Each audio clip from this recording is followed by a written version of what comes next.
Okay, on this problem it says an educator randomly assigns students to a program in which some will use new reading activities and others traditional teaching methods. At the end, both groups take a reading comprehension exam. Their scores are shown in back-to-back stem and leaf displays. Do these results suggest that the new activities are better? Test an appropriate hypothesis and state your conclusion. So we're going to test the null hypothesis at alpha equals 0.05 using the two sample t-tests. Let the new activities be sample 1 and the control group be sample 2. All right, and so if we want to see if it's better, because they say, do these results suggest the new activities are better, then when we look at the difference between sample 1 and sample 2, we should get a number greater than 0. So the null hypothesis is always that it's equal to 0, meaning there's no difference, and the null is that the new activities, which we're going to call sample 1, are greater than the mean for sample 2. So we'll select that. Okay, now we're going to have to compute the t-statistics. Take a little bit of work. First, let's copy the table to the clipboard. Then we'll come into Excel, and we're going to do a two-sample t for comparing means. I'm just going to paste the data in here. And it's not letting me paste, so I'm going to unprotect the sheet so that it'll let me paste in there. Okay. Now I need to get the mean and the standard deviation of my samples. And then I also need the count, which is how many are in there. All right, so this is going to be equal to the average of these values right here. Okay, hold on. Sorry, fingers are too fat. Let's see.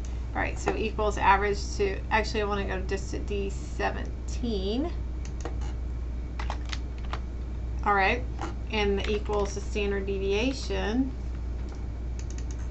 of those same values from D4 to D17.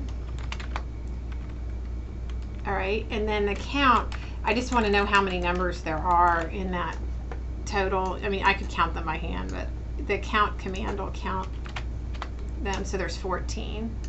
All right, then we'll do the same for the other data. So we'll do average of these numbers.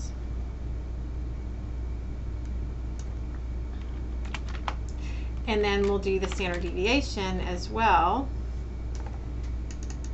And be careful when you do the standard deviation that you only select the data values and not that average that you just calculated. So just down to the 67. And then if you want to do a count on this one, you can do that too. Should be just 3 more, so 17. Okay, so these are our numbers that we're going to put in for our mean. So in D21 is our mean. So this is going to be equal to D21. And then this is going to be equal to D22 then, the sample standard deviation. And this is going to be equal to D23. And then the second sample mean is E21. And then the second sample standard deviation is E22. And then our count was in E23, which was the 17.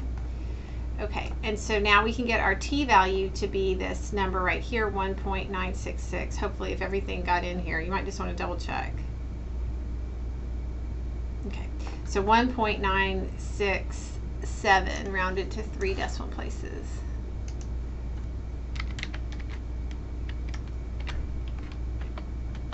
Okay, and then the p-value, you come up, look in your thing, and the p that we were testing, we were saying that it was greater than 0, so that's this one, so it's 0.02998.